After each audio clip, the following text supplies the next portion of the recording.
This is the Spotlight on Media to Africa, coming live from Washington, D.C., and welcome to all our viewers across the globe. The ascent of Paul Biya to the presidency of Cameroon after the unexpected resignation of late President Amadou Ahidjo in 1982 was greeted by Cameroonians of all political leanings with hope and expectations for better governance and improved economic and social development. The euphoria that accompanied the emergence of the new regime was justified by the long spell of dictatorship to which Cameroonians had been subjected since reunification in 1961 by the then dictator Amadou Ahidjo.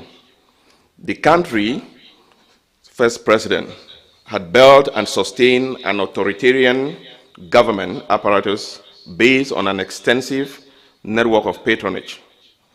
Described by some as the politics of ethnic and regional balance, the system guaranteed neither political rights nor civil liberties and was decidedly repressive and exploitative. The question of building national unity out of multiplicity of ethnic groups after years of colonial domination was used as an argument to rationalize authoritarianism and one-man rule. In 1984, Ahidjo attempted to return to power through extra-constitutional means, but failed. The unsuccessful coup d'etat provided President Paul Biya with the opportunity to rid his government of Ahidjo loyalists and create a governing coalition that was dominated by his supporters.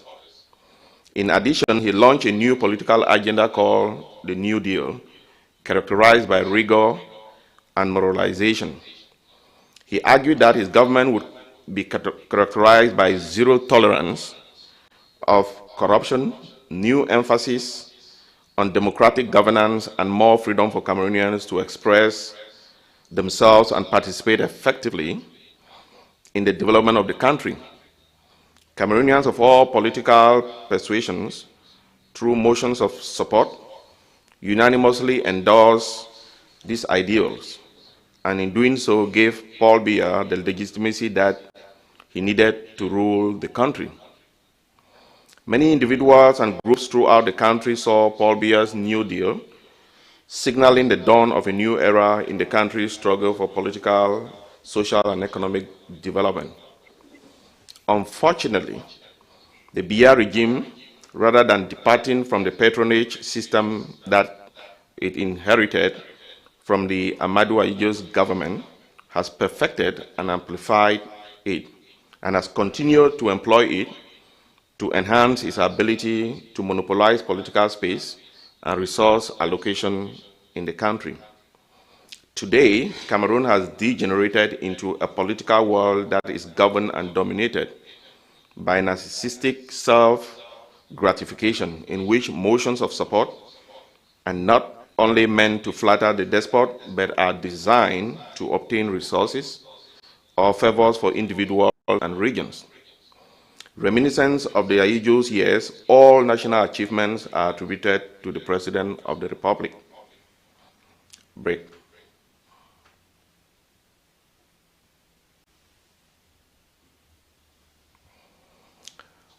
We have an eminent panelist of individuals with a deep knowledge and history of the Southwest region to discuss Biya's 43 years of neglect and broken promises, the complicity of the traditional rulers. I will start with Dr. Ako John Ako, who hails from Mfuni in Manyu Division, the Southwest region. He is a university lecturer at the University of Yaoundé II in Soua, and other universities such as the University Institute of the Gulf of Guinea, the Higher Institute of Management, and the South German Higher Institute. As a youth leader and civil society activist, he is the founder of Global Environmental Watch Cameroon and Cameroon Youth Movement Association, which he is currently the president.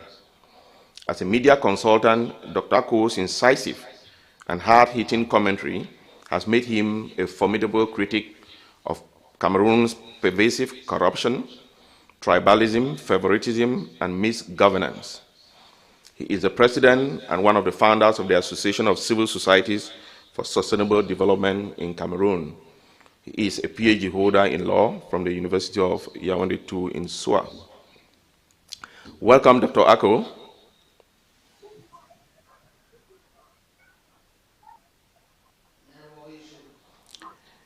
And also with us this afternoon is Barrister Alex Ndivel-Lissinger, who is a solicitor of England and Wales, and is a civil and political activist and leader of the BCN party. Welcome, Barrister.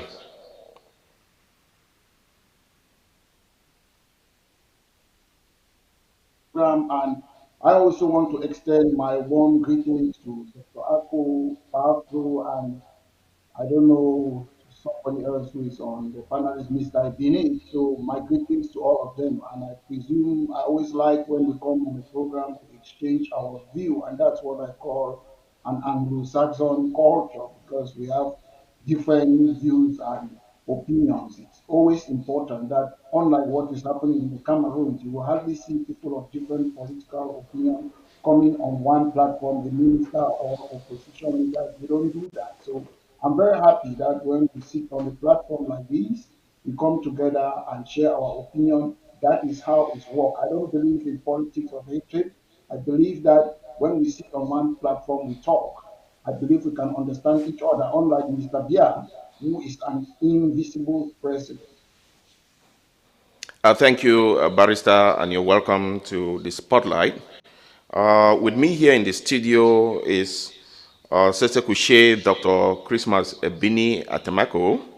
The Crown Prince of Eyang Atemako is more than one thing. I could try to organize and produce a list of his accolades and accomplishments, but if I did that, I would quickly hit my word limit here. Instead, I just want to quickly say that it is entirely possible for you to be a father, a teacher, a leader, a friend, and a bona fide agent of change. All that while building a community that leans on you for truth and resistance. Sese Kwebini is a force, a powerhouse, and a presence that can't be dimmed.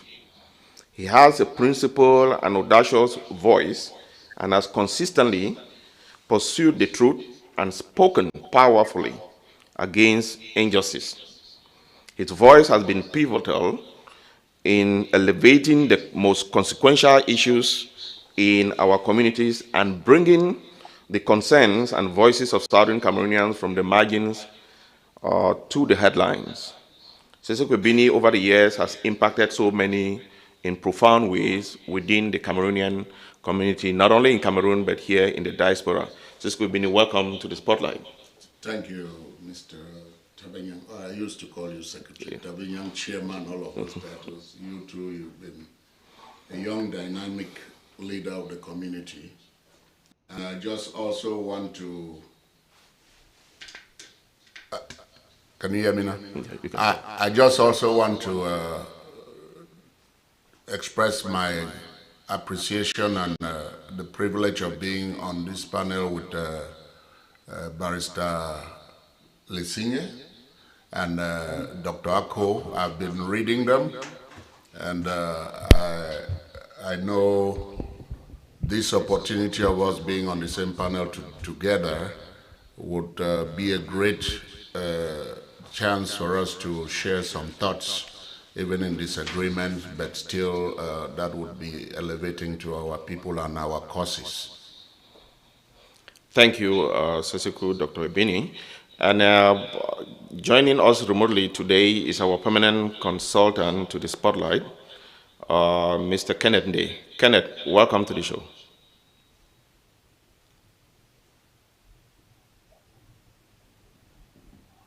Thank you, Brado.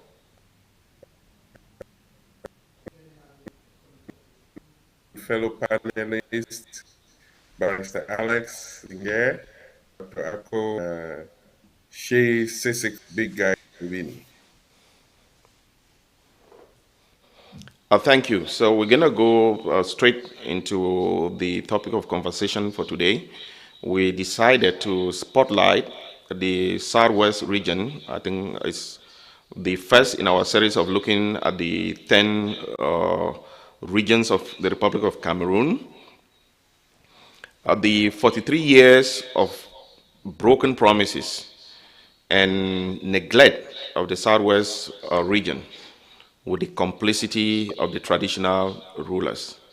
I think this is coming on the heels of the recent meeting that the Southwest Chiefs Conference held in Biya.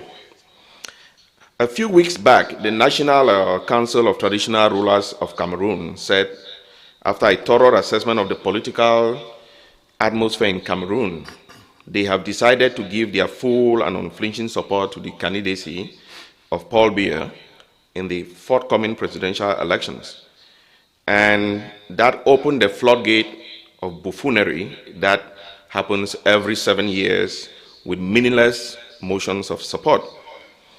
Not to feel undone, the Southwest Chiefs Conference, the masquerade in royal regalia, cynically thanked Paul Biya because to them, Cameroon remains a peaceful, upright, stable country. They premised their support for the candidacy of Paul Biya for appointing a son of the Southwest region as the Prime Minister and also on the earmarked developmental projects in the region. In their flawed motion of support, the chief seems to think that development follows political appointments. But if you follow what Charles Ateba said in his book, Le paradoxe du pays organisateur, development does not always follow political elites' appointment. So, to you, the panelists, my first question that I would want us to look at, what are the broader implications of this motion of support or endorsement by the traditional rulers from the Southwest region? And should the people listen to this, the chiefs? Sisi Gubina, I will start with you, given that you are here in the studio with me. Well, I don't think we expected any different from these chiefs.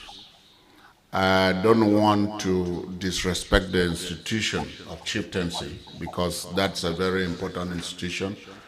But unfortunately, the institution has been occupied by partisan politics for a very long time.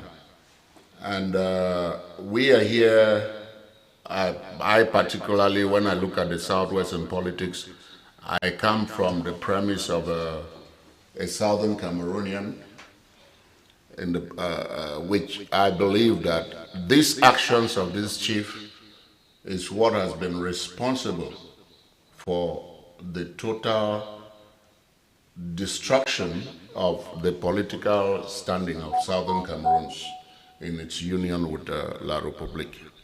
Most of these chiefs don't even go to their villages since, I would say, since 2017 because of the crisis or the declaration of war on the Ambazonians or Southern Cameroons.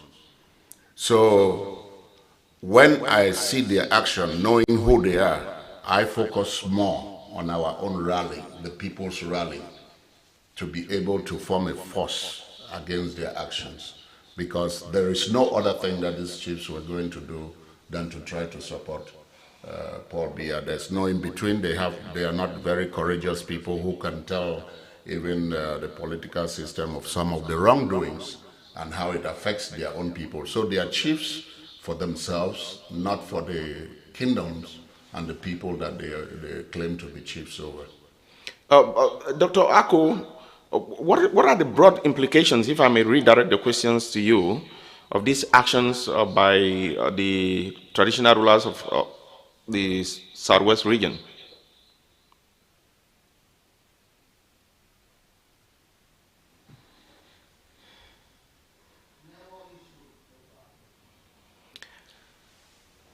Barrister, doctor is having a bit of network issues.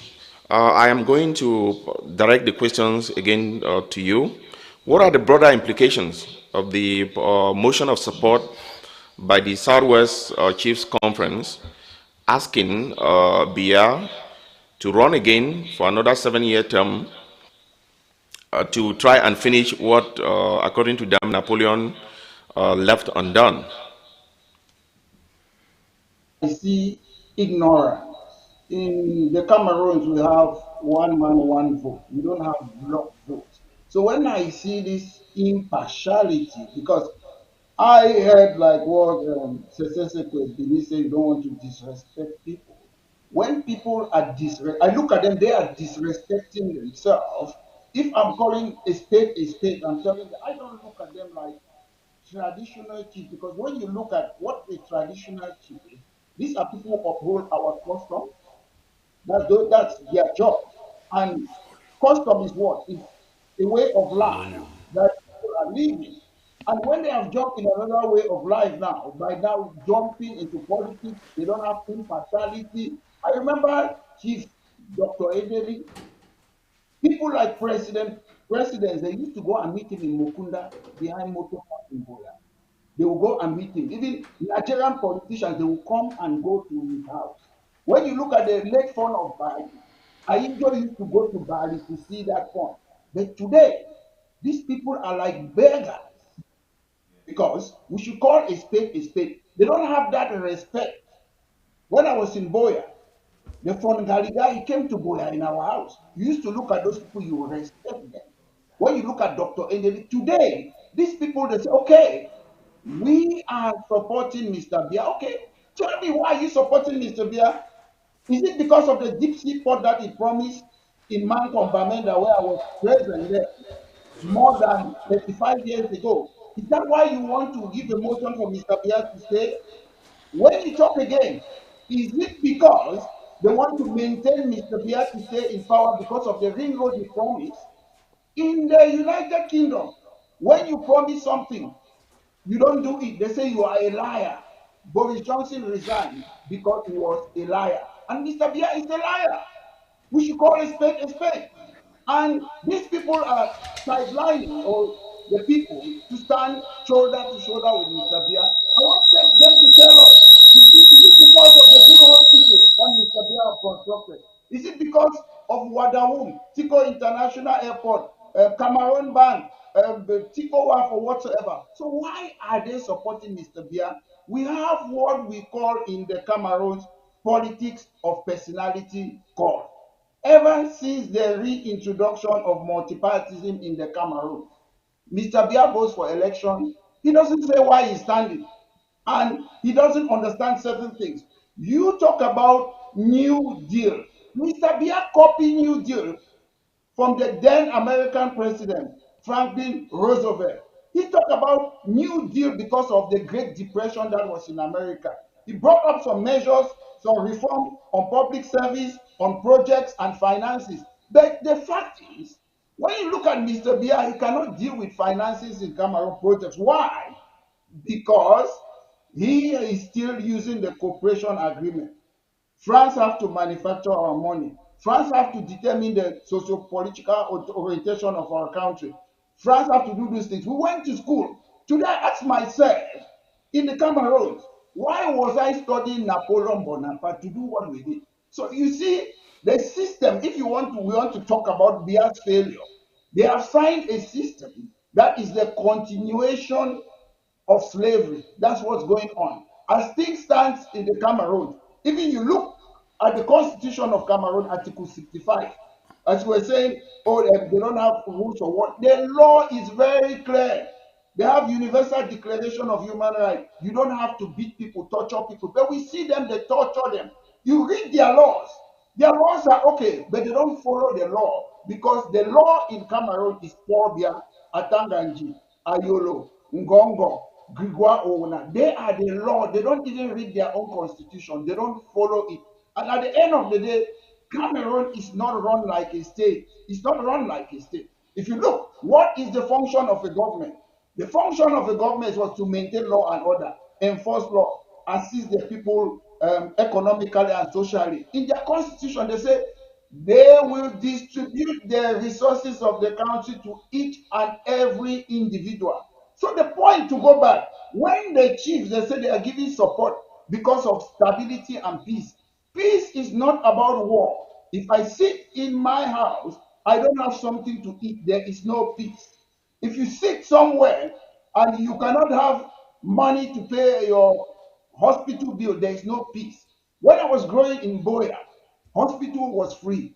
Today you have to pay a lot of money. And these people have to leave the Cameroon to come abroad for treatment. It is a shame. Cameroon is a failed state. Thank you, Barrister. I'm going to come back to, I don't know whether we have Dr. Ako, but if not, I'm going to come back to Sesekwe Bini. I know the level of involvement that you have been within the Cameroon political space. Is it possible for us to draw parallels that the Chiefs Conference is just a resuscitated swelter within the Southwest region? Because they look like a mirror image of one another. And yesterday, Southwest elites, most of them are today the traditional rulers of in the region. So it seems to me that the system of patronage has not changed, but the name of the institutions have changed. Is that accurate? Well, and sometimes when we have these discussions, we have to be honest and trace back our history. And when we joined La République in 1961, October 1961, our political institutions, the parliament, or what you want to call the constitutional body and the legislative, we had a House of Chiefs, right? Some, we have Dr. Ako here and Barrister Lesinge, who are lawyers, so they will be able to elaborate a little bit more. If these chiefs, when they were in the House of Chiefs, were partisan politics, or they belonged to some of the political parties that we had.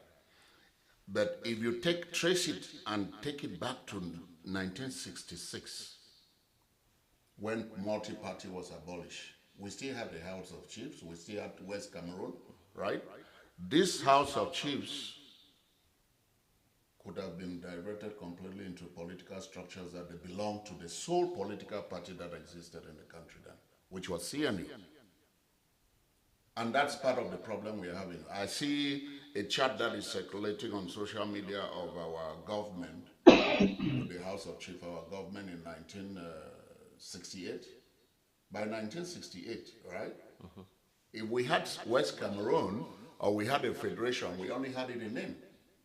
Because in 1968, you could not have a federation with a single party, where everybody belonged to a party that was formed by the president, and you belong into it. So when you see some of these dynamics that we're having even with our chieftaincy, they're coming from all of those deliberate and calculated manipulation of the system, of our coming together. And not only that, we are talking of Southwest. You call Swella. What is Swella? Why did Swella come about? Swella came about in the 90s to counter Cameroon Anglophone movement. Because Cameroon Anglophone movement was seeking to represent the southern Cameroons. They were advocating for a return to the bicultural federation. And Swella was standing for what? A 10-state federation. Why? Because they said they didn't want to have anything politically to do with the Northwest. That's Swella, which by indication is the same thing that was adopted by the Southwest Council of Chiefs. Okay? So if you look at this setup, they are the chiefs as they are now with their partisan politics. Swella, whatever you want to call it, or you can call them just, they don't exist, but call them all those CPDM Southwest elites. They are all in the back of their mind, and what they generate amongst the population is that we want to stand alone and don't have anything to do with the Southwest, with the Southern Cameroons or Ambazonia that we are talking about now. So when they come up to me, I'm not surprised. I think we have even disproved them since 2016 going on, that we can still keep that entity, because their big fight joining Biya and wanting Biya to be there is that the Southwest, most of those elites don't want the association of what we are trying to push together, like Ambazonia or Southern Cameroons. But as long as they remain partisan politicians and governing a people who have a diverse thinking towards politics or what should be in the country, it's a big problem. You talk of the ramification. It's a big problem within the constituency because we are all living in places where we are divided because we refuse to adhere to what is coming from Yaoundé, that our chiefs have taken us there. So we are left in confusion and fighting amongst ourselves, and that's what empowers Biya the more. Is Dr. Ako with us? Okay, Kenneth, can you throw more light onto that? For sure, Brado. You see, if you look at the gross domestic product of back as the German time, you would agree with me that South region is the basket of Cameroon.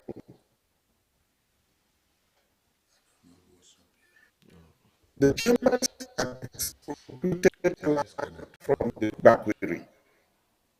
Even exact as far back as something 1800, the Bakweri chief Kenya, who is today buried towards Kribi, Grand Batanga with his brothers, in order to create plantations, a very fertile region of the Biya Mountains. Lots of plantations were created when we studied rural science those days. The cash crops, rubber, banana, and what was the other one again? Coffee. Coffee and cocoa. All these are products that are grown in the southwest region of Cameroon. And then to even add to injury, the Germans had discovered in the Rio de Janeiro and places. And that is why by the time the French were taking over Southern Cameroon, they considered it a present from the Queen because England did not even know that there was that area. Because while England was giving or making Southern Cameroon join La République, England, who had the Kuwait, was Kuwait joined.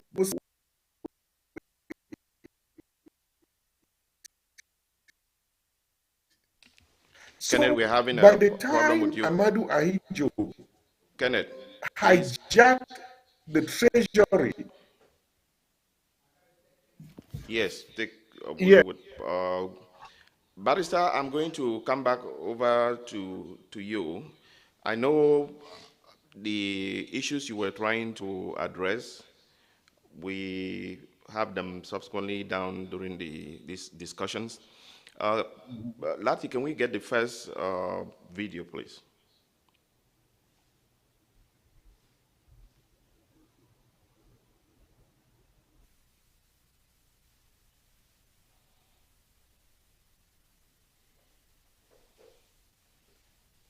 Lancé sa campagne dans la région du Sud-Ouest à l'occasion de l'élection présidentielle qui aura lieu cette année.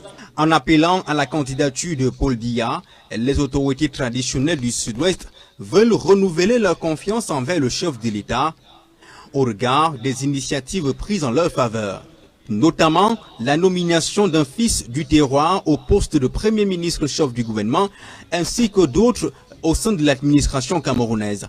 Aussi, le plan présidentiel de reconstruction et de développement des régions anglophones en proie à une crise sociopolitique depuis plus de 7 ans. Représentant le Premier ministre chef du gouvernement, Ebouné Confiance accuse réception de cette motion de soutien pour transmission au chef de l'État. Dans un contexte des élections présidentielles, Vous savez, il m'a demandé aussi de rappeler au chef d'actionnaire ces relations qu'ils ont avec le chef, le président de la République, notre candidat pour les élections. D'ailleurs, le chef m'a rassuré avec une motion de soutien et de déférence au chef.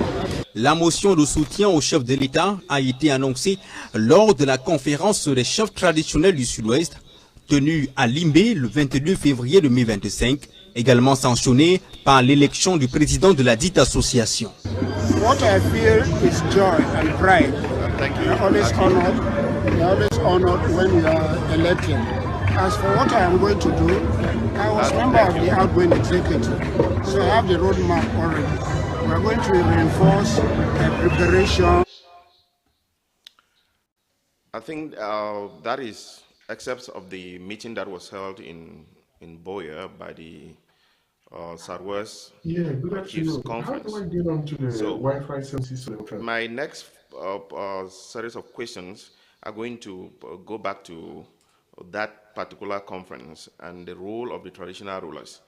8 years after the outbreak of the crisis and hostilities in the southern Cameroon, with more than 10,000 people killed, villages incinerated, and more than 1 million internally displaced, and thousands of refugees in neighboring countries, and even here in the diaspora, neither Mr. Biya nor his wife, Chantal Biya, have visited the region and affected communities to show compassion with people they claim are part of a one and indivisible Cameroon.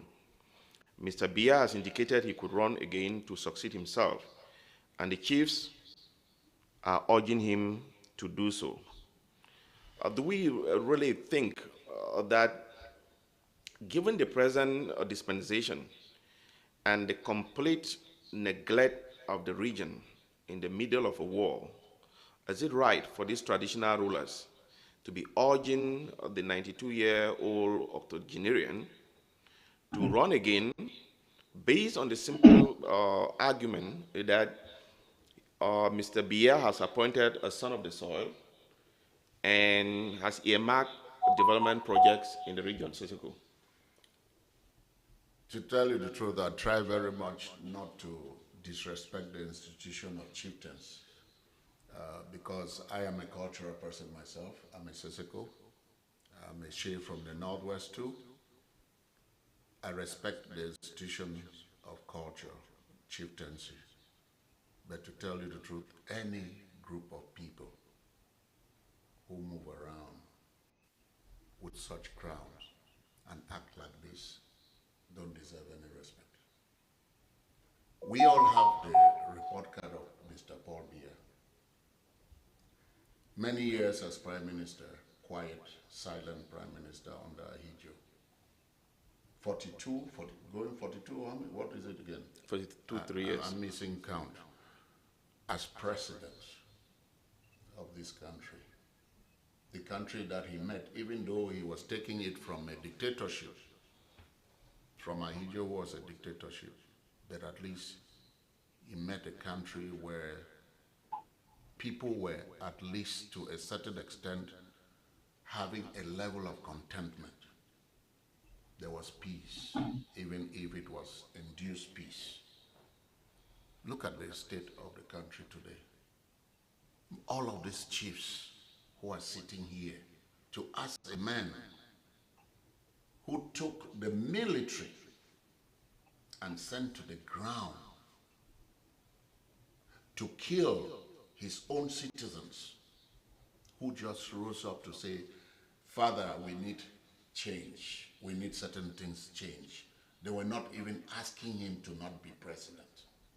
They're just seeking change for the good of the country.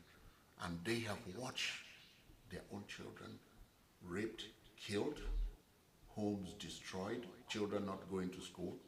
And they will rise and beg this person, this same person, who is of age, alien, and has been there and done nothing that is good besides that appointment that they said somebody from their territories appointed. not a favor. He's doing a job. That person should qualify to be appointed to a position. For these people to rise up and be doing what they are doing, it's a big shame to all of us. They're disgracing us. We're supposed to respect them as our chiefs, but they're letting us down because all they're doing is they're caring for themselves and their own protection. They don't care for the people they call their subjects. They don't care for the regions that they come from. Because most of these guys, they may be in Biya. Thank God to those who come from Biya because there's some level of stability there. But most of these people who come from Manfi and those other territories cannot go back home. Sesekus, some have advocated that these traditional rulers should be dethroned. If they go around canvassing or sending these motions of support or militating any one of these political parties, how do the people go about, if at all, the advocate of this practice or policy or calls for the dethronement of the traditional rulers are going to, or are actually meaningful or serious? How do the populations go about dethroning these so-called traditional rulers who are in bed with the government? It's like telling them you can kick Paul Biya out, knowing fully well that the regime is so entrenched and the people do not have the wherewithal, as far as the military is concerned, to get anything done. It's a very difficult thing to do because, you know, Biya is a beneficiary of misinformation, deceptions, and division amongst us. So as much as you and I may sit here and be totally disgusted by the actions of those chiefs, there are still elements of people within our community that they succeed in getting into them and would get them to worship them. So it's another big fight if we want to dethrone them, but it's an idea that we can sell. Any of them, if we can be able to rally ourselves and have more of the people in the villages to be progressive in thinking, then most of these guys, when they leave the village and they go back, they go to the township and do all the things that they do in favor of people like Paul Biya, they shouldn't return home.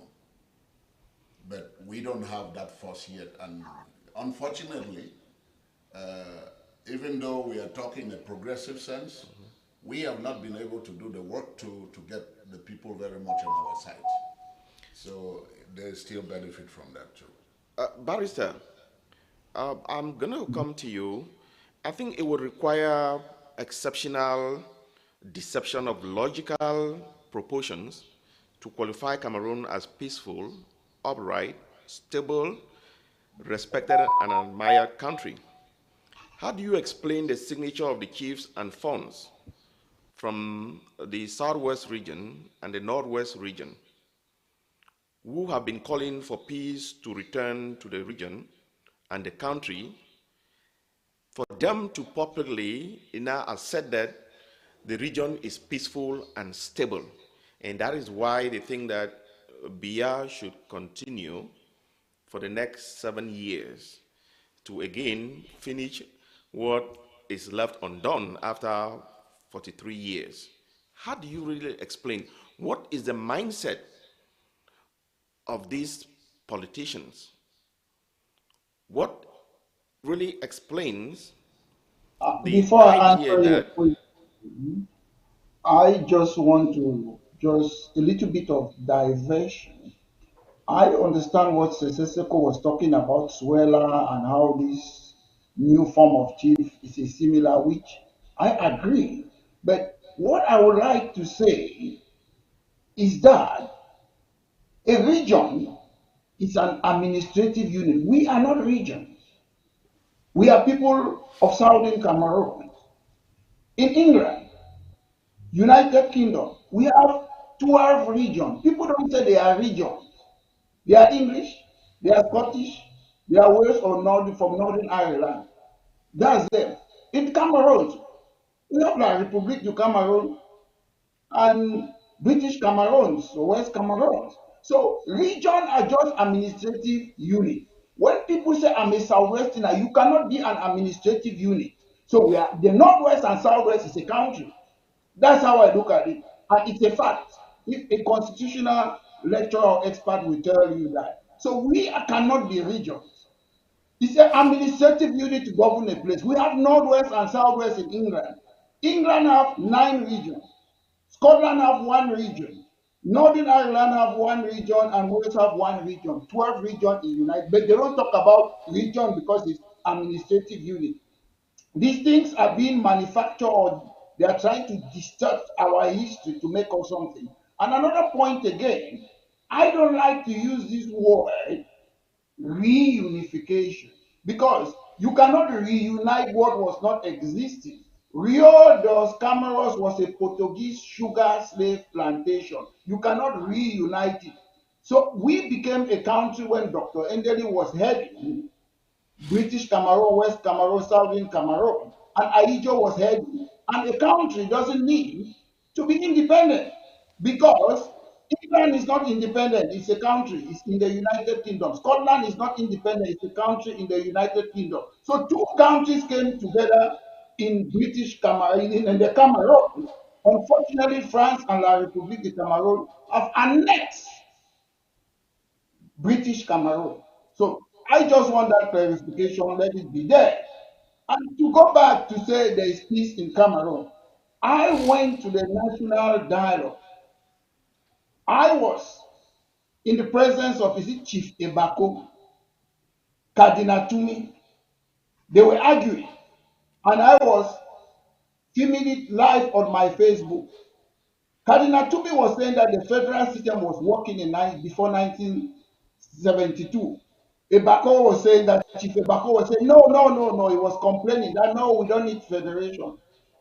After the national dialogue, I read a headline in a newspaper in the Cameroon. Chief Ebako said there's no power in the special state. But that was somebody who was arguing in front of me with Cardinal Tumi. So you see, I'm somebody I call a spade a spade. These people are hungry people. I used to run from Class Quarter, Bongo Square, to go and see Dr. Endeli coming out from his Range Rover when during what a national day. Because you used to look at people, you say you want to be like these people. But today, when I look at these people, it's not disrespectful. They don't inspire me. They don't inspire our youth, because they think about themselves. They don't think about the people. It saddens me again. During the national dialogue, I met my chiefs from Fako Bakwere.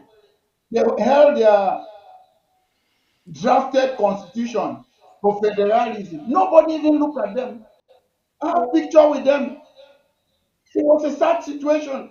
You look at their faces and they show me we have drafted our federal constitution, and nobody gave them a chance to talk there. So you see, these people, at the end of the day, unfortunately, we need dignity. Cameroon is so immoral that everybody is thinking about themselves. We thank the head of state.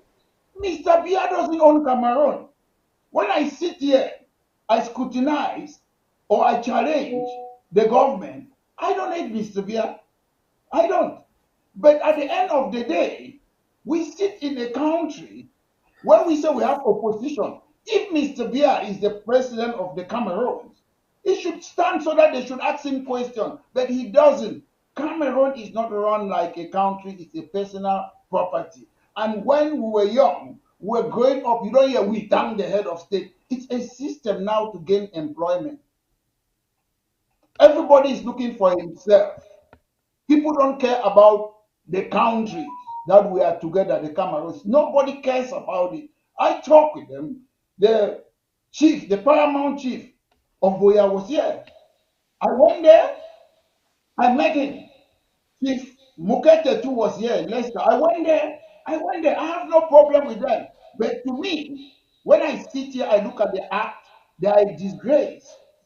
There are a lot of things. We don't have that power or confidence to talk in the Cameroon. I know some chiefs in the Cameroon, they paid money bribed to become senator. I know them. But if you talk, people will be annoyed with you. But I don't care. Where I live in the United Kingdom, we talk. If a prime minister is a liar, they will say you are a liar. But at the end of the day, it's not disrespectful. If your act look criminal, you are a criminal. And at the end of the day, our people are suffering. When you talk to people, they say, oh, if I go out, they will kill me. I say, if you say our streets are dirty, you don't have good road, good hospital, why should they kill you? Because in 1688, it is the members of parliament in the United Kingdom that stopped a dictatorship. They call it the Glorious Revolution.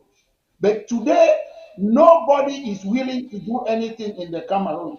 When we were in the Cameroon, we fought for multipartism. Who are the people benefiting from it? CPDM. We fought for GC, but who are the people benefiting from it? CPDM and the chiefs. We fought for Biya University. Who are the people benefiting from it? The CPDM and the chiefs. So they just like to eat, but they don't like to fight. Our traditional rulers should be moral authorities, but they are not. Unfortunately, you have to, when you are in public office, you must be ready to be scrutinized. They should hold you into account. It is normal.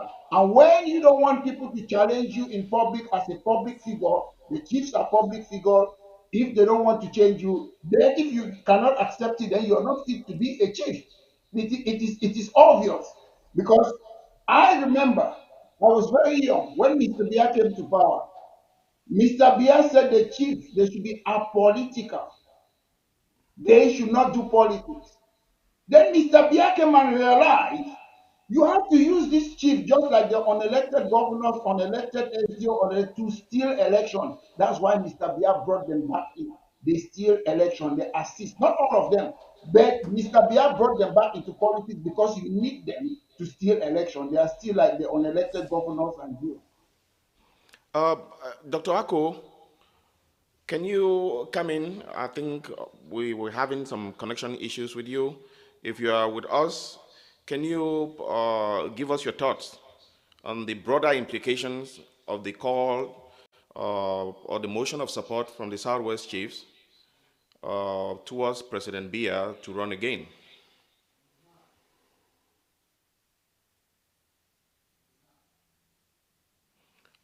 We see struggling with Dr. Ako. Lati, can you play the second video?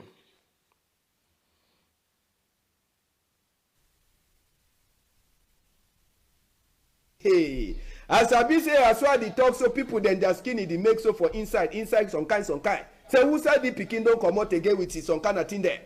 This road, as well as the see na road where it dey for some village where they call am say Akriba. Yes, una no sabi name them for village. Oh, I go the teach una name them for village for Sika Road. Akriba, see man is skin. Josiane, if you know the jack iron, you know if you drive Okada from top the road. You see that boy hand there no? He hand the day like iron. If you no get power, you enter for the road to Akriba. Forget. You no go fit. You no go fit at all. Now road this way they go for Tinto. Tinto na village for Upper Bayang for inside Mayu division for Southwest. Road for Akriba. Na wowo. I say wetin na wowo as well the talk so. And that people then a farmer demo. You sabi say when you been a farmer, kaka e dey comot for day. Planty, cocoa, all kind theory expect am. They dey comot am. But una see road. How they go manage carry all the chop then go village? Thank you, Lati. Sese Kwebini, I think I transition to the next segment of this discussion, the utter neglect of the Southwest region, given the fact that the region possesses an enormous array of resources and contributes close to about 40 to 50% of the GDP in the country. So you're looking at oil and gas, you're looking at agro products, cocoa, coffee, you're looking at timber from the forest, you're looking at fish from the Atlantic Ocean. The vexing issue after 62 years of belonging as part of that country from the people in this region is the inability for the region to construct the Limbe deep seaport. A couple of months ago, I had a conversation with the paramount ruler of Limbe, His Majesty Efula Manga Williams, here in the studio. And I think he confirmed that the Limbe Seaport project planning has gone to an advanced stage, and even confirmed that they had appointed a director for that project. But we are a couple of months to the presidential election. You could see to it that even the chiefs meeting in Biya, that was not their priority. The development and the immense job opportunities that could come with a project of that magnitude has not even moved the leadership, both the elite, those in government, and the traditional institution, to push for the completion of this project. Look at the roads. If the video that we just watched is from the Upper Bayang in Manyu Division, that is an area that produces a lot of cocoa, a lot of agro products.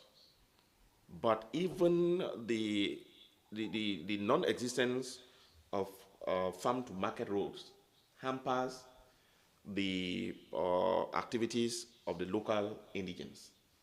Look at Akwaya, still in the Manyu division. For 62 years after independence, there is no road linking Cameroon to Akwaya subdivision, where you have the Obodukate range and even rice production in that locality. The people of Akwaya have to go through Nigeria to even come down to Manfe to do registration into the electoral register. It costs them about 60 to 80,000 francs. You move down to Mundemba, where you have a lot of these resources, both the forests, the Korok National Forest, the Atlantic Ocean, the oil and gas. You don't even have roads to get to the Prime Minister's own village. The same with Lebialam. To go to Lebialam, it is even more easier to go through Bafusam than to move from Mamfe. Now remember that Lebialam used to be part of Manyu Division. So what really informs the traditional rulers? Looking at the complete neglect of the regime towards the development of their people. Nothing informs them. All that informs them is their own comfort and well-being. It is sad that our people, the elements these people claim to be chiefs over, have been reduced to zombies. That's to say, you don't need to be a rocket scientist to know that when people get elected office or when people are given certain responsibilities in communities, there are certain obligations, certain requirements and responsibilities. These people who govern us, whether in government or in kingdoms, have been absorbed completely of their responsibility. And our people, when they go through these routes, they don't even have the vexation in their minds to know who to blame for them having this type of roads or not having roads built, not having hospitals, not having a farm to market route that they can take their produce to be able to sell and get income to take care of their families. They don't hold these people responsible because that's how they have been oriented, to feel like all that they have to do to the chiefs and to the politicians is to worship them, admire them when they come around with either some rice and stockfish. And stockfish is even expensive, right? I don't think they bring them things like stockfish. So it is up to us. Like I see Barrister is there, Dr. Ako is there, Kenneth is there. It's up to us to be able to come amongst ourselves and educate our people and prepare them to be able to take responsibilities to hold these people accountable. Because imagine how many people die for a simple ailment that they had to go to the hospital, but there were no roads for them to go to the hospital. For my whole lifetime, we have suffered the Kumbamanfe Road, right? Now, the Kumbamanfe Road, they managed to tar it, and they are using it to do what? To send troops to kill our children, to kill us. Not only that, we have suffered so much. Our people are suffering so much, and they don't have to complain. If they complain, they are locked up. They don't have to ask the chief anything. Chiefs can go, just like Biya disappears from the country and only comes in to take money to go back again. That's how the chiefs are doing in the villages. These chiefs themselves, they come with their Pajero and they are able to plow these roads. They don't think about their own elements or their own citizens or the village people. So, are we going to allow this to continue? You and I know the truth. We can recycle, we can talk about all of these things and show these images. We've lived them all our lives. These people are there because we also allow them. If we can take our own responsibilities to, as activists, to form the force that they will feel, these things will not continue. Our people have just been zumbalized. They don't have any strength to rise up and face these people. They are left on their own. Barrister, to piggy to what Seseku Bini is saying, if you look at the entire Southwest region, I think the only city with a kidney dialysis center is Biya.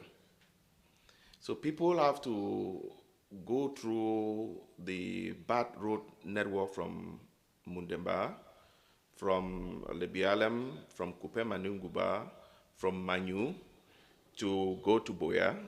Some of them with no families in Biya.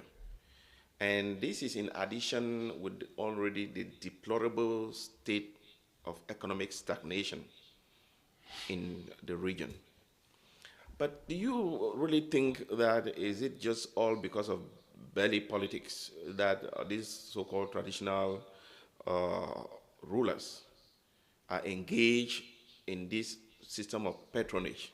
Or there is something bigger than that? Because among them, you have some of them who are actually well off. You have people like the Senator Tapitando who are well off. You have the guy who left here from Minnesota. Is that Dr. Isuka, who is the paramount chief of Biya? I think he's well off. You have people who are medical doctors who are well off. Can we just bundle all of them and say it's because maybe they lack something to eat? That is why they're acting like this, or there is something sinister that the people and those of us who are seeing it from maybe here in the diaspora don't really grapple with? Look, as Seseseko said, we allow this to happen. When people, they have more, they want more. It's not about well-off, because you see, 2021, I was in London with President Alassane Ouattara. I look at him from his toe to his head. I look at him, I look at his shoes, everything is a normal man to me. I asked somebody, Ghanaian, I said, what do this man want with power all along? I mean, what do this man want? He's rich, everything. He said, c'est le pouvoir is power. So the more these people they have something they want to be, they will like to control each other. To me, insofar as you're competent, you're doing things for the people is okay. But the problem is, I read the laws in Cameroon religiously, because even most people who are in power in Cameroon, they don't read their laws. They don't follow the law. Like you will see. You will see. We are still talking about roads. I know the funnel that I come in. We are talking about roads. in the Cameroon. The first underground train in United Kingdom was constructed without any technology 167 years ago. We are still talking about roads. In the Cameroons, we don't have motorway in the whole of the country. You know motorway, people don't even know what's motorway in the Cameroon. We don't have it. But when you look at Taraba State, Maiduguri, Northern Cameroon, they have motorways. So it's a deliberate will to continue colonization. They kill people like NS1G, Felix Mumi. They send people like Ndetumaza out of the country. Then they put people who never fought. We never had an independence. Secession, we tell you, is in America. These people, they fought the British, the Americans, and they never handed them a flag. They had independence. That's independence. But in Cameroon, they killed the people who were fighting for independence, and they put the Aijo and the Biya. So we have never been independent. They put them there. They were not, as I say, founding father. No, the founding father would have been the Tumaza, Edeswanji, Umnyobe, and the rest. But they murder all of them, Aijo and France. So we are in a system where we are not in a country. Because one, I always look at this thing that says Semak, you read it, it's there in public. Sefeseko is an intelligent man, he will tell you, we are not sovereign, we have joint sovereignty with the countries in Semak. The system we are there will never develop until we come out of it. I've looked That at is, the system. Barrister, When you say Barrister, that is a myth of sovereignty. I think a lot of people think that these countries are sovereign. They are not. That yeah, is just a myth of sovereignty, and we have to deal with that. Kenneth, I know we're having connections problem with you. Can we have your thoughts on the broader implications of the neglect of the Southwest region, given the huge potential of the region and the contributions the region makes to the national GDP in Cameroon? Sure, brother. Before I started, we had network issues. I was basically trying to say that the southwest region is the breadbasket of Cameroon and has been so for a pretty long time. You already talked about oil, you alluded to that. And even back when Amadou Ahidjo was president, the member of parliament, Wali Penja, he asked about oil, and Amadou Ahidjo responded to him, as we very well know, now you oil, something like that. Anyway, it is really unfortunate that for what the percentage of the GDP that the Southwest region generates in Cameroon and what goes back into the Southwest region in terms of development funds is quite deplorable. We have seen the roads, the amount of power that's in the Southwest, and so on and so forth. It's really it's a pittance of what really comes out of the Southwest region. No farm to market roads, like you indicated. How can you be going to Nigeria in order to come back into Cameroon? The Obudu Ranch is largely inside Cameroon territory, but completely abandoned by the Cameroon government to Nigeria to develop it. It's 11 kilometers over there, you know. So now back to the other issues of what the Southwest Chiefs Conference is doing. We already talked about, I guess, Vikuma, later Swela, and now today the Southwest Chiefs.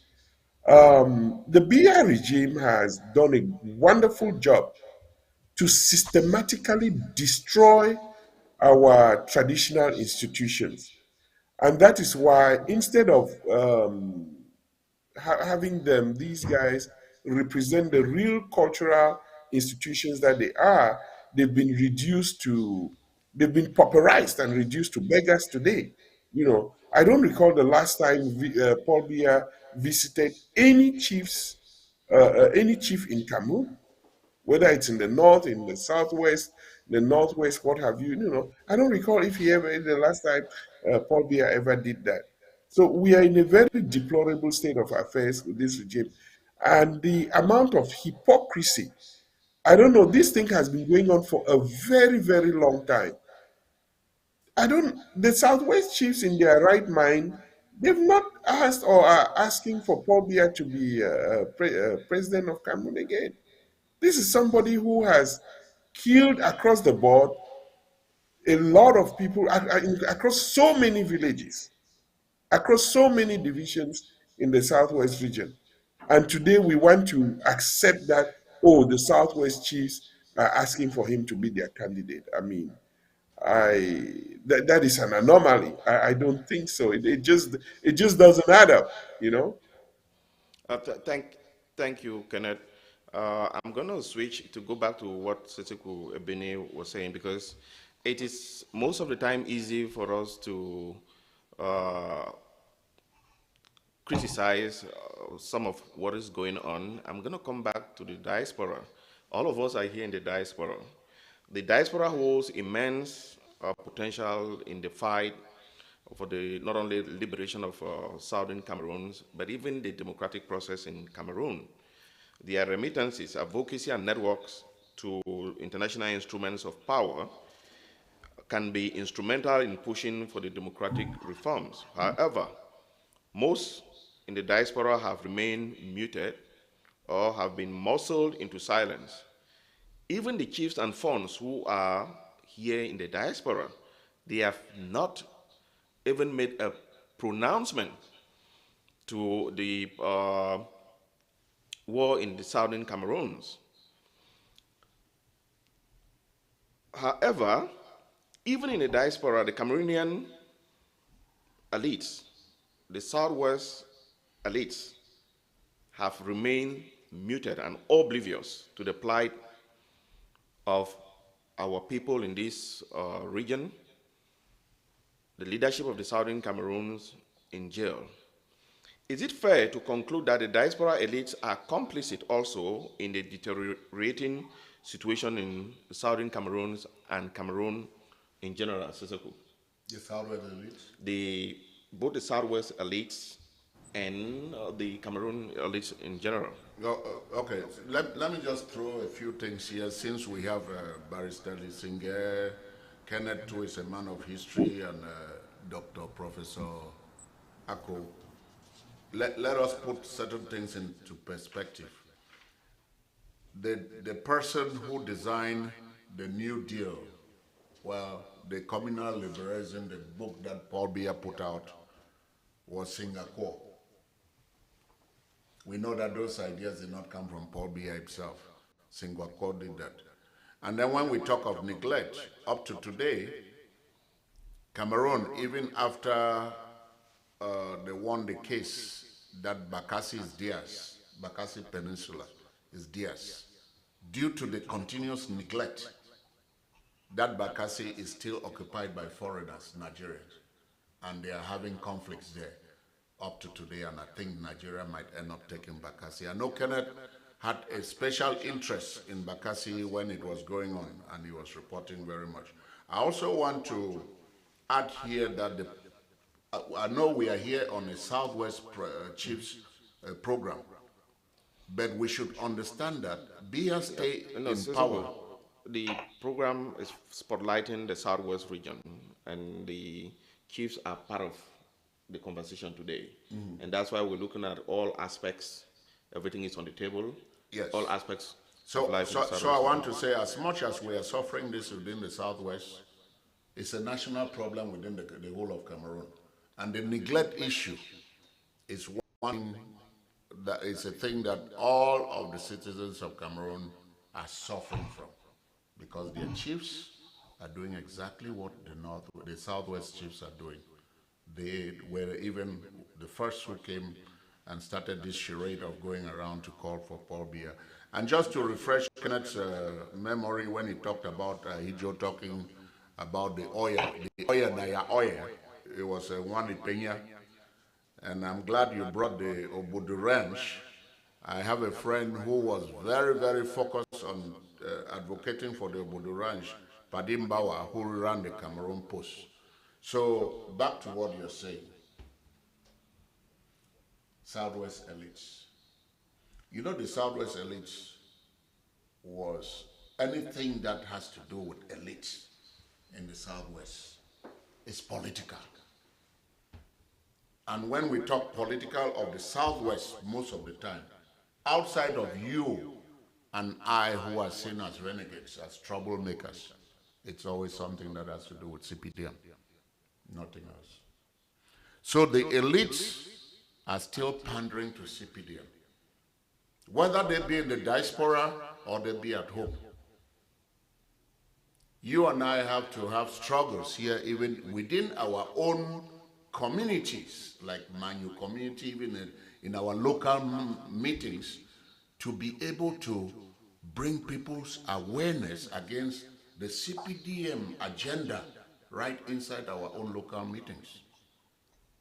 So if we are going to look at the elites as a setup, there's nothing to write home about, including you talk about the chiefs who are here. Most of the chiefs who are here, they are also acting there. Most of them are CPDM. You saw when Biya came here the other time, there were funds who were there on the road waiting for him. Funds who have come here into this community and cannot stay in their fundoms because they have been kicked out either by politics or by economic hardship that they couldn't make it, and they had to fend for themselves somewhere else. But yet when they come here, the germ is planted so deep in us, in those people, that they come here, they're still CPDM.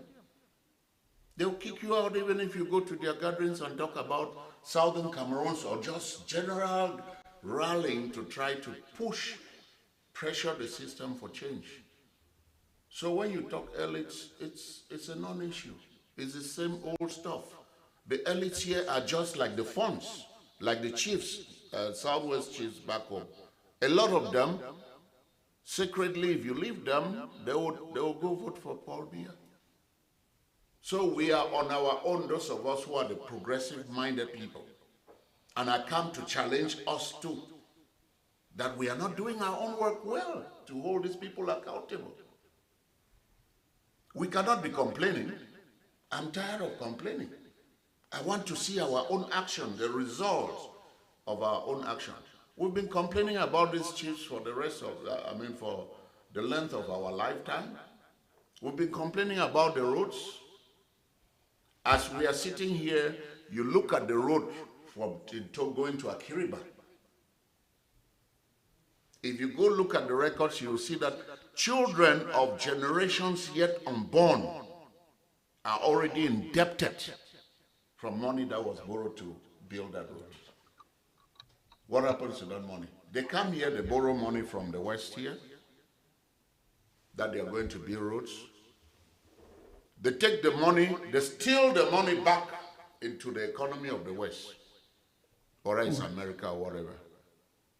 And our children, our people are left in destitute, in suffering.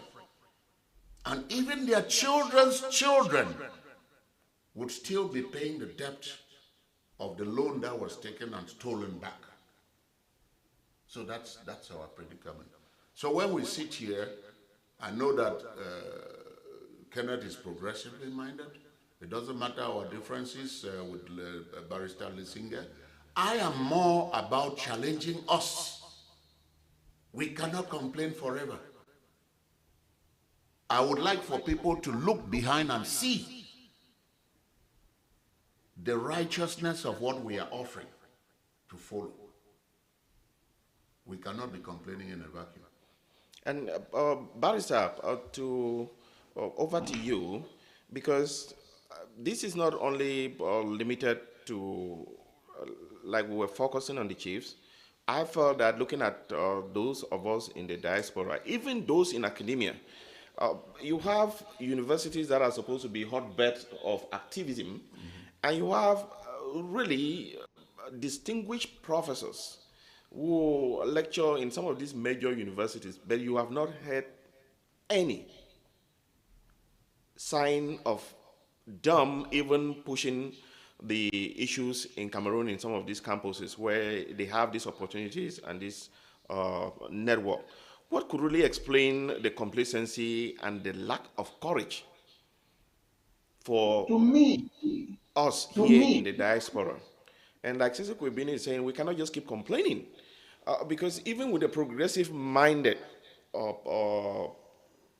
ones, they find it very difficult to either put together a sustained and credible structure that they could pressure the government and the powers that be, both locally and in international power spheres.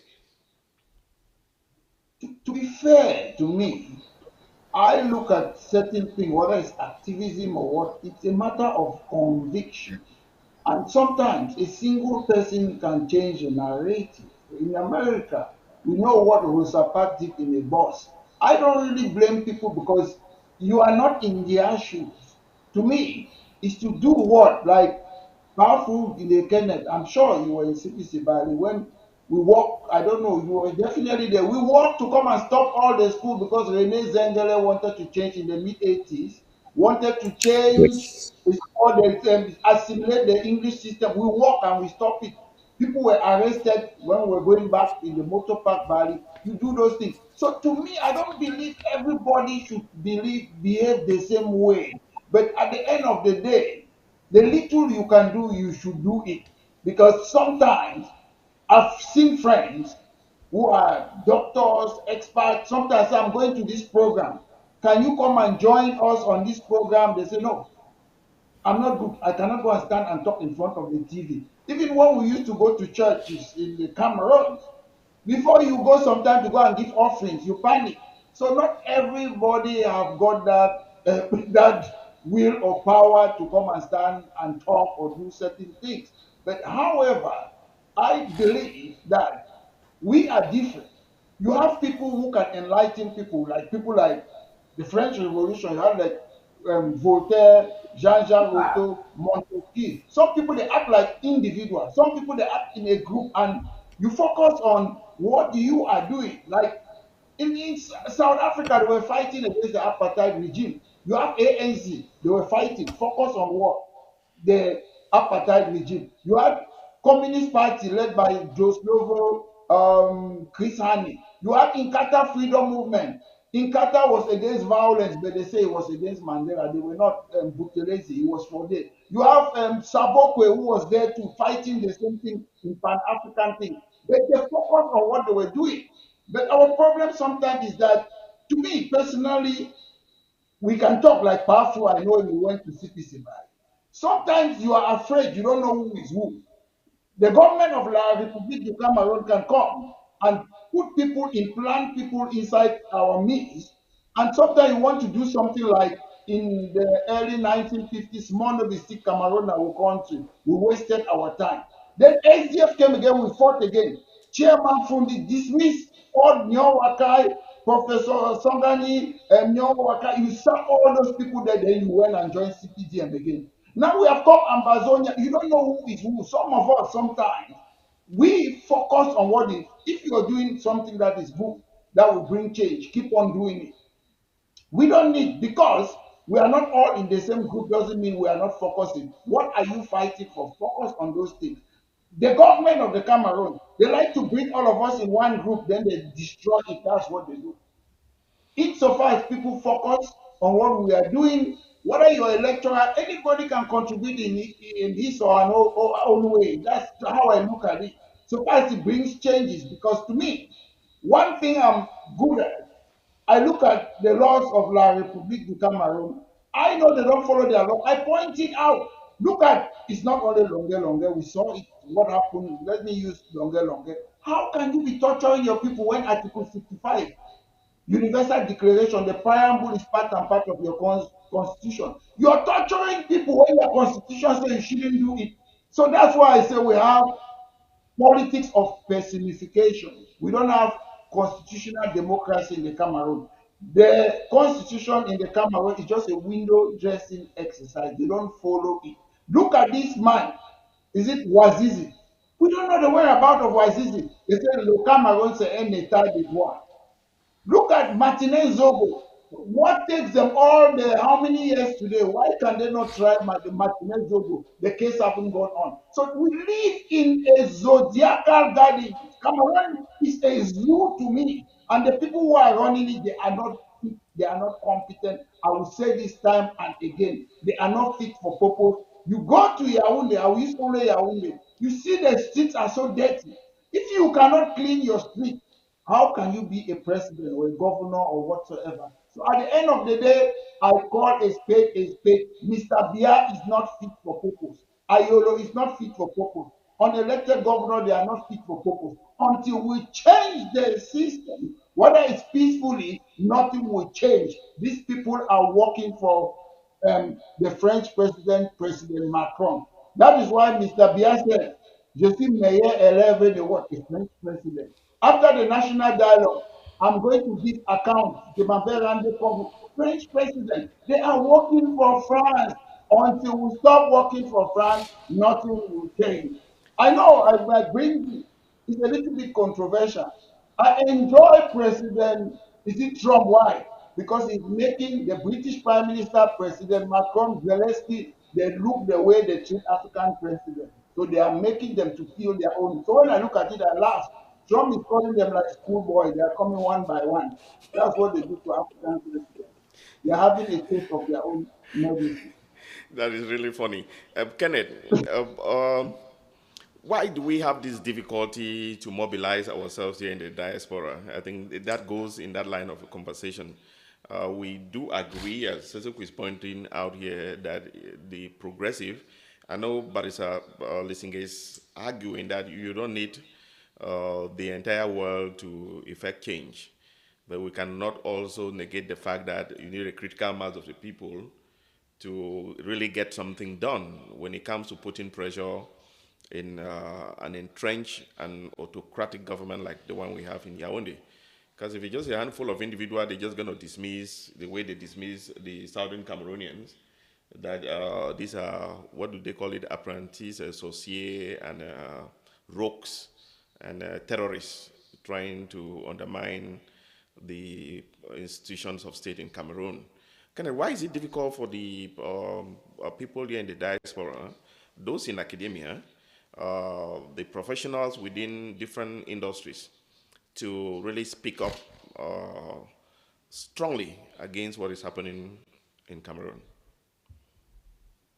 I haven't taken a lot of time to look deep into that problem, but I can surmise by saying that most of us Cameroonians, we left Cameroon, I would say, to further our studies outside of the country. It's only within the last 15 years, so to speak, that there has been a really mass exodus of of the youth of Cameroon out of to get out of there.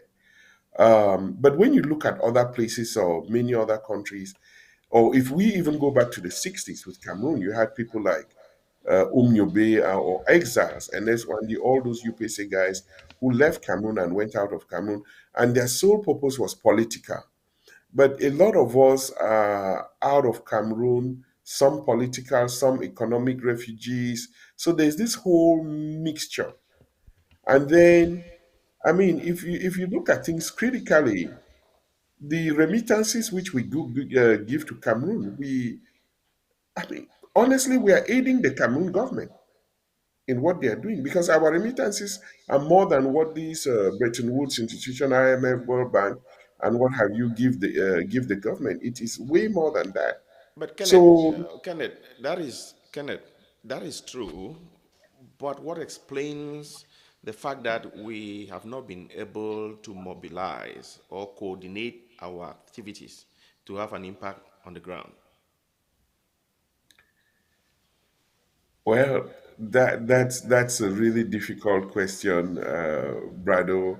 I'm just hoping that this time around we can be able to put our heads together and prevent this nanogenarian from taking the entire nation into a full-blown civil war and have him get out of there either one way or another or elect another leader. But as to why we, the diaspora, haven't really come together and have a real political agenda and follow through. It's difficult to say. It's difficult to say. Sister Bini, what do I you wouldn't think? pretend that I have You an have a answer thought? to that. Yes, I do have a thought. Kenneth, we have come Yeah. together. The problem is that we squandered that togetherness. There have been periods that we've come together. Outside of politics, you and I came together. And the things that we were doing was valued, not only by the system in Cameroon, but all over. Kenneth, you were executive director of ACCDF. And the Montgomery County and some of these counties here were coming to you to organize a job fair just for the Cameroonian community. That was because of the force of the togetherness that you were building. The Cameroon government saw the ACCDF and the force through the cultural festival and other things, and they were trying to lure us into a certain direction. You know that very well. You worked very well, and those are moments that I will never forget. When it comes into politics too, we rallied in 2016. Money was flowing, but we don't know how to manage this rallying. Barrister Lisinge talked about the creation of the Biya University, the GCE board, and other things. That was through rallying, the force of numbers of us coming together. The government of Cameroon had sworn they would not create a GCE board. But our people came together and they would not give up. And they had no choice but to send the Minister of Education to Biya to come and accept the creation of the GCE board. So I believe in those numbers. If you look at even the South African, the Mandela issue, Mandela stayed in prison for 27 years. In the initial part of his imprisonment, it was only his small group of ANC that were doing with the opposition, with the Nkata of Chief Botolezi. But it became very heavy. It became a big burden on the apartheid government when the entire world rallied, when they came together. They had no choice but to drop everything. So I think we have rallied. I can never forget that you were young. When I met you, a young man, you were president of the local chapter of CAMSA, the Students Association. And we created a bond there. We were rallying our community. I would never throw away the kind of work that we did with ACCDF before. With Cryo Foundation, let's go to Cryo Foundation. You remember people were even hiring us to do their convention, to do publicity for them. We had people, politicians, who left Cameroon, like Damjoya, who left Cameroon and came here to attend the cultural festival. So I would think that, I hear what Barrister Lisinga is saying, that all of us might have a passion in different directions. No matter how much that passion is with the problem that we have, if we don't look for avenue of creating synergy, of bringing those forces together, we might not succeed the way we want to succeed. So that's, I think, that's a conversation we should have. Okay. Thank you, Siseko. Barrister, I think you had mentioned Ambazonia and Southern Cameroon, which I am switching to now. The divide and rule tactic is the order of the day, and this has soon the seeds of division in the entire region. If you remember, Victoria Kumba Mamfe, what they commonly call Vikuma, has been instrumentalized and used effectively to sow discord between the Northwest and Southwest region. And this has partially immobilized the struggle for the restoration of the independence of the Southern Cameroons. Some have argued that the Southwest region identifies more with the littoral region than the Northwest region. And the Northwest region will dominate the people of the Southwest region in a two-state federation or in Ambazonia. That argument is also being seen between the divide and rule argument between the Federalists, the Unionists, and the Restorationists. I really want the panel to help the viewers understand this complex and convoluted history between the Northwest and Southwest region with regards to the relationship that was built from independence.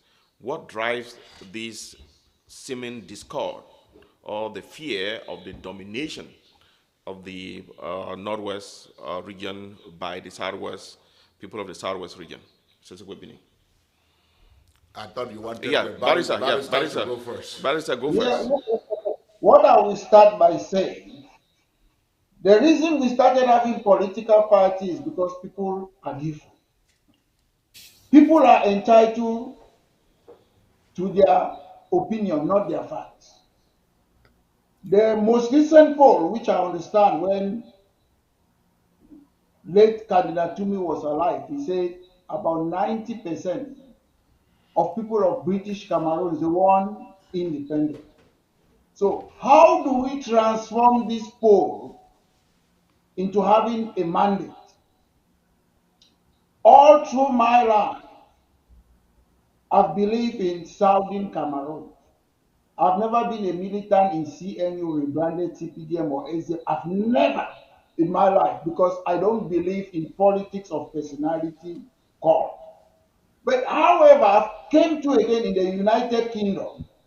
I've learned a lot. I've been doing politics in the United Kingdom. I've stood as a councillor, blah, blah, blah, for more than 20 years. Scottish National Party won independence.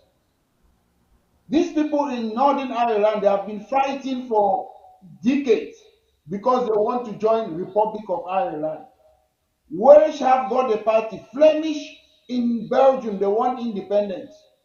Everywhere. What do? I see sometimes we say, oh, I'm not a federalist. Oh, I'm not a unionist. I'm not this. So those things are irrelevant. What do? Some of you might disagree. The constitution of the Cameroon says you can create a political party. We have never had in the Cameroon a minor party. Minor party is not like SDF was for the whole country. Minor party is for Northwest and Southwest, full stop. So each time we fight, we turn CPD and militants or resign. They are CPD and militants, they belong to a party. So we don't allow ourselves to take those seats. Some people will say, oh, it's difficult. It's difficult to win the presidency in the Cameroon, but you can win seats in what they call Northwest and Southwest. Bello Buba did, SDF did, Molanjo did, CPDM did. So you get that mandate, and when you get it, okay, look, what we have in the United Kingdom is decentralization. Scottish National Party want independence. What did they do? They stood for election. They got the majority in that decentralization. They are running Scotland now. And after they got the mandate, negotiation coming, they gave them a chance to have a referendum. In 2014, they had it. Those who wanted to remain with the United Kingdom, they won. Is it something like 55%, the other one back? So they are still in the United Kingdom, and the party still goes on. South Africa is a modern democracy. You have the Cape Party. The Cape Party in Cape, the one independent Cape in South Africa. Nobody is killing them. They are using what? Their constitution, self-determination. The constitution of the Cameroon, Article 65, it talks about self-determination too, but they are killing people. Independence is a political opinion. The government of La République du Cameroon have no right. They say you are entitled to your political opinion and nobody should forbid it. You see, the problem with me in the Cameroon, even the government, they don't know their own laws. They torture people. The law says you are free for self-determination. If you read Article 65, the UN Charter which talk of you, self-determination is part of it. Universal Declaration of Human Rights, African Charter, and whatever. So I look at myself, we don't even need to kill each other. We need to put our resources and follow their own law. The best way to beat somebody is to use their own law against them. Because it is factual. To me, whether you're one person, one independent, the law of the Cameroon says you have a right to do that. So why are you stopping people? Say, oh, Cameroon is one and indivisible. That's a political opinion. I don't blame them. Somebody say he wants to be independent. That's a political opinion. And let's go to the ballot box. Allow people to register their party and let's talk and the people will choose. But the government knows that poll that Cardinal Tumi did It's evident. When I was in the national dialogue, how did they call this guy? Kawa Kawa Yannick. He came and met me because I say my things. It's not easy like it. He said, look, they said they were going to give him money. In the national dialogue, he came and told me he should not talk about federalism. The government believes federalism is the road to independence. So at the end of the day, you cannot stop people their democratic right because some people don't want to be A or B. But at the end of the day, I learned a lot from different countries how they pursue these things. Because at the end of the day, yes, we said they will rig it. Scottish National Party started in 1934. They succeeded when in 2015. ANC was started in what? 1912. 12. They became what in 1994 that 12. they came to Correct. power. So some of those things, it is about, I always say, small catchy monkey, because these people are in power and France is behind them. Thank you, Barrister. Sister Kubini, what is your Oh, take on that as we wrap up? Why I agree with the barrister about those laws in Cameroon, as an old economics teacher, I would say ceteris paribus. I know the barrister knows what that means. Everything else being equal. Cameroon is a society of lawlessness, even though they have one of the finest penal code and what do they call that penal code again? Is it penal code? Penal code. Penal code. Yeah. They have one of the finest laws written, but those laws don't exist because everything l'état c'est le président. L'état c'est le président. The laws, the courts, the constitution, the finances, the treasury, the everything, legislation is in the wish of the president, one person. So I agree with Barrister. If you go read the laws of Cameroon, there are some good laws there that the society should not be. But are they applicable? Every court is the president who decide whether people should be vacated from a trial or they should be taken to trial and all those stuff. So those laws don't even apply. And those who say they are doing magistracy or whatever, whether it's a military court or whatever lower court, they are just there as a symbol representing the wishes and the desires of one person. One thing that I would say, you mentioned Vekuma. The problem that we face when we come into this reawakening as Southern Cameroonians to try to reclaim our rights is that while we have a very clear case, we have tried to sanitize the image of our history and our the agents, the actors of our past before we came into this situation.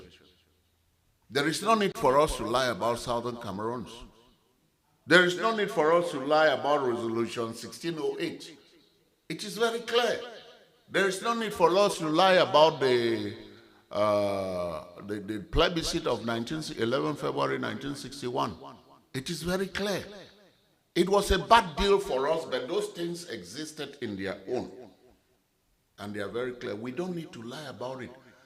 My issue is 1972. Forget about everything else. We had a contract. Whether it is written or it's not written, we have existed in a contract that says that our union, our togetherness was to be in a bicultural federation, and that was violated. That gives us every right to reclaim what we are trying to claim. We don't need to lie about, say, Southern Cameroon was the first democratic country in Africa and all that stuff. We had independence before 1961. That's not true. We don't need all of that. Our case is clear. So if we can come together like we did for the GCE board, like we did for the University of Biya, we did. We had forces against us. We did not have guns. They were even killing us, but we stood our ground and got what we wanted. Where is that spirit? That's what we must try to bring back. You talk about Vikuma. Of course, it was it was something that Ahidjo saw and the French saw when we came. They saw it as an opportunity to enter into it and take advantage of us. There is no way they would have defeated West Cameroon if things like Vikuma or some of those other distractions did not exist. And those are the gaps and the holes we have to fill in clear conscience and with honesty. We should not lie about ourselves. We already know now, Mola is there, we have the same, we are sitting now all this time, he's a nice man and all that. There's no time that we have sat down and called each other to say, hey, what do you think about this type of thing? That's how they form that synergy. Whether he's doing what? Before I was coming here, I was having an exchange with Ben Aki, Dr. Ben Aki, and he talked about us who are not on federalism as the idle pendatics. That's a very big insult. We cannot be doing that to ourselves and expect anything better. All these things that we do is giving room. Because if it's not Biya, even if he dies today, they will still take advantage of what we are giving them if we are not together. So I am saying this now to the federalists. You are not the enemy of those who are on the Ambazonian track. Because Biya does not want your type of federalism. I'm saying this now to those on the Ambazonian. Stop the fighting against your own brothers who are still on the federal. Let us try to convince each other. Let us talk. Because Biya sees all of us as the same people. La Republic sees all of us as the same people. So let us see avenues where we can agree instead of expanding more on the areas that we disagree. Thank you, Seseko. And to wrap it up, Kenneth, the political opposition is asking the people of Cameroon, and particularly the people of the English-speaking regions, to vote Biya out because he has failed woefully after 42 years at the Supreme Magistracy. Should the unconditional release of the Southern Cameroon leaders and other political prisoners and an inclusive dialogue be a major issue with the 2025 elections?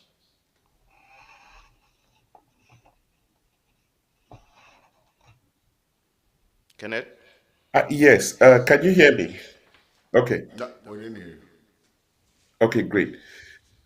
Brado, the quick answer to that question is no, it should not, because I do not see how the Biya regime is going to solve the Southern Cameroon's problem or even have some sort of a silver lining. And in fact, I mean, they can go and release some of the prisoners, but I hope that would not make any stint or any change whatsoever in the with the people who have registered to vote, the Southern Cameroonians who are spread throughout the national territory. They may use that as a publicity stunt and release them during an electoral year like this. But I do not see how Paul Biya is not going to have a frank dialogue with anybody. Paul Biya was chairman of whatever commission in 1979 that Amadou Ahidjo created. Since this problem resurfaced under its present form, Paul Biya has never given us a report of whatever it is that he was chairman in 1979. And Mrs. Dorothy Njoma, who was a member of that commission. They've never given us a report, you know. Please let me say this. Brado, I want to take some time and be very brief in what I want to say. Please be very brief. We're running out of time. Yes, especially given the backdrop of what Barrister Lissinger just said. Okay, in Cameroon, UPC boycotted elections since the 1940s. When elections came a few years ago for the legislature or the senators, I was one of those who said, please, us in the Southern Cameroons, we should not boycott these elections because it's not going to take us anywhere. SDF boycotted elections parliamentary elections in 1992. I asked a lot of our Anglophone folk or Southern Cameroonians, would you rather have one Elias Weber in what passes for a bicultural assembly in Guayaquil, or would you rather have 30 of them? So please identify the Elias Webers amongst your constituencies and vote for them. When they get over there to parliament, they will now do whatever Foncha and Endeli did in Enugu. So when you boycott elections and you choose a route to be fighting and shooting, at the end of the day, we are now the ones killing ourselves rather and not even what the government is doing. Well, So I thank you, really, So what Kenneth is saying, is that strategically our path to independence, if that's what we seek, cannot be just a one-track kind of thing, right? but it has never, That's- again, let me try to push back here. It's never been one track. You have been in the game for a long time. Sure. Or you've been from Cameroon Anglophone movement, ACC1, ACC2, even with the current, even the SDF, even with the current situation. So most of these routes have been explored, and unfortunately, it has pushed people to the wall.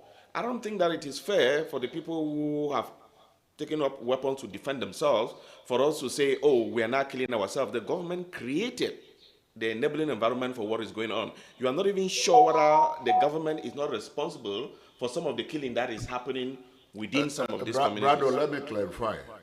He's not saying that he's against the path of war, which is self-defense. We didn't declare any war, right? We did not choose to go get independence through war. But what he's saying is that in spite of all that is going on, we cannot neglect, we should not that we cannot, we should not neglect the fact that something good can come out of people who win elections to go into parliament in La Republique. I agree, and I think that's what Barrister was saying, that you have to diversify your strategies. That's right. Which is something that people are exploring with different engagement presently across My the globe. statement is not to endorse the Cameroonian, the La Republique elections. elections, I'm just exactly. saying, trying to reflect. All right, I think we have come to the end of the program. Barrister, I'm going to give you 45 seconds for your final thoughts. Kenneth, and then Cecil Kwebini here with me. We have 2 minutes. My final thought is simple. I'll just go with some of what the panelists said. When we talk about federation, people always associate federalism, 10 state, 20 state. No, you don't do that. You analyze it as a constitutional expert. Is the culture, is it homogeneous or heterogeneous? We are not homogeneous in the Cameroons. We are heterogeneous, which means automatically they have to recognize the two inheritance, what we got British Cameroon and Southern Cameroon. It's not a matter of debating because people talk without understanding these things. So if you go now, the government of La Republique always like us to talk about, oh, is it going to be 2 state, 10 state? That's confusion. Recognize the two countries that came together. And federation or decentralization can go to the different ethnicity. We can swap away the what they call regions. We don't need it. Yeah. When we talk about that, I always say the IRA, they used to bomb London all over, the IRA in this country. But the Scottish people, the Irish people rather, they created something they call Sinn Féin.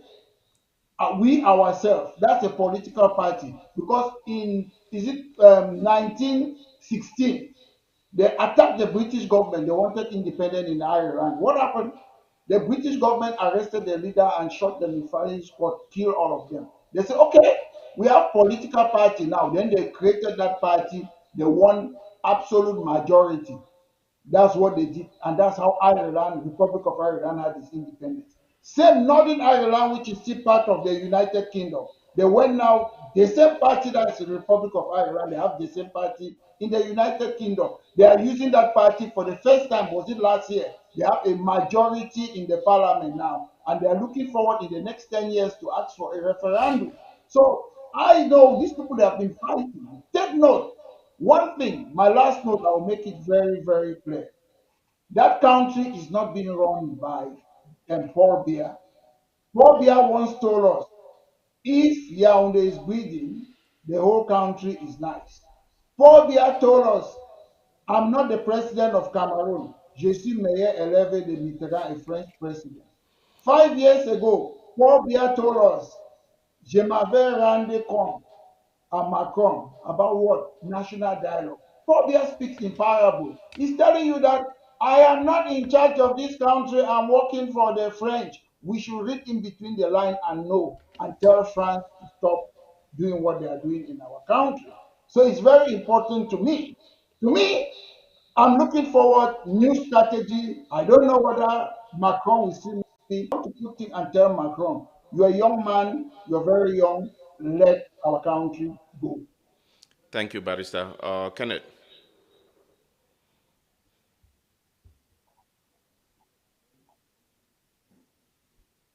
Did he leave? Kenneth.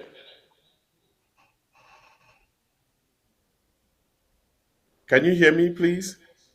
Yes. Okay, thank you. Um, we do not want war in our country, but unfortunately, that given the inevitable interplay of various democratic factors, that may be what will end up happening.